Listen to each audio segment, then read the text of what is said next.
Thank you very much, Chairman. And let me also thank for the question.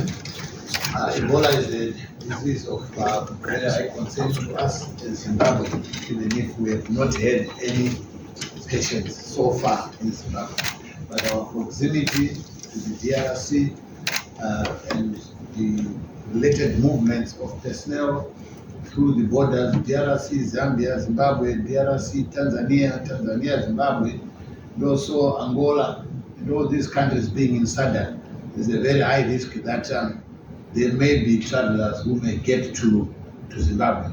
But I want to assure you, at the moment, we have not had a case in Zimbabwe, and all measures that we are taking to protect our citizens are only preventive measures. We have activated our center, the Public Health Emergency Operating Center, which is at Parenyatwa, to train people and make awareness campaigns to the public, especially to let the public know the signs and symptoms of the disease. We have also made aware of our trained staff at all port health entry points, both by air and by road, to make sure that they are aware and start screening people as they cross the borders. The main screening that we do is to deal with temperature. This is it's part of the disease. It's called hemorrhagic fever. It causes high temperature, starting with flu-like illness, general weaknesses, and proceeding to severe symptoms, abdominal pains, vomiting, and usually bleeding from various orifices, from the nose, from even the eyes, the mouth, from the gums, and internal bleeding through the gut, and they end up passing blood stool. So we want to make sure that all our people are aware of these symptoms and the fever, which can be detected through our scanners at the border post. These have already been activated. We are also making sure that our laboratory systems are in place to be able to test for the virus.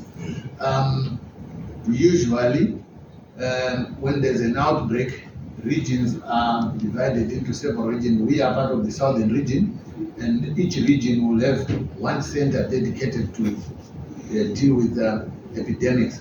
And we are in a region where South African lab, which is the reference lab, is the lab that we normally use. CDC Africa will assist with transportation of specimens to that lab and also payment for the testing at that lab. But we as a country, we've got the capacity and trained staff and the equipment to also test for those viruses.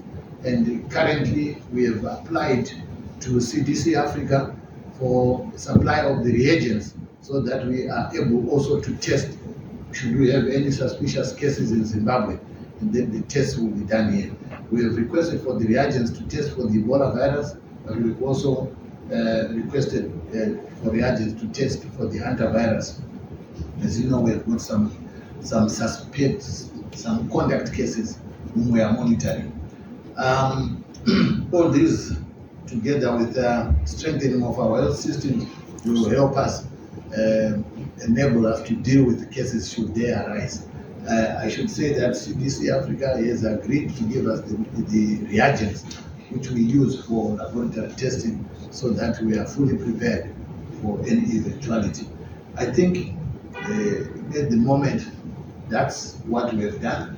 We are also going to be engaging the community, including our traditional leaders, so that they are also aware and will help us in mobilizing communities during awareness programs. And thank you. Thank you very much, Honorable Ministers, for responding.